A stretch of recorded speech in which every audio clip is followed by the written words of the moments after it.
Knee pain అనేది ఒక burning topic. అంటే హ్మ్. మనకి సెల్ఫ్‌గా అనుభవించే పెయిన్ కాకుండా హ్మ్.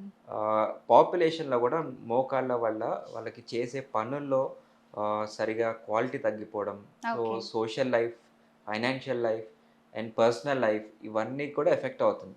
హ్మ్. అంటే ఎక్కడైనా బయటికెళ్దాము, పిక్నిక్‌కెళ్దాం, పార్క్‌కెళ్దాం అన్నా కానీ, అమ్మో! మోకాళ్ళ నొప్పులొస్తున్నాయి ఎళ్ళాలా అని ఒక హ్మ్. ఆలోచనొస్తుంది. అది చాలా డేంజర్. ఓకే. ఎందుకు అంటే మోకాళ్ళ నొప్పి ఈజీగా మనం తగ్గించుకోవచ్చు. హ్మ్. అది కారణం ఏంటి?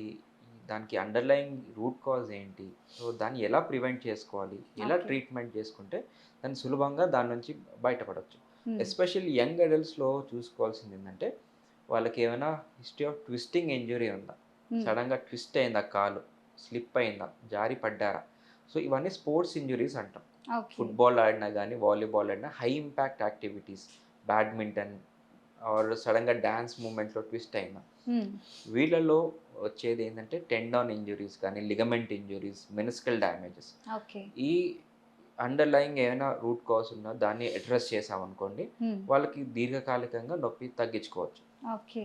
అలాగే ఎక్కువగా చూసేదంటే వైటమిన్స్ సరిగ్గా లోపించిన కాల్షియం ఆర్ విటమిన్ డి ఇవన్నీ లోపించినా కానీ జాయింట్ తట్టుకునే శక్తి తక్కువగా ఉంటుంది.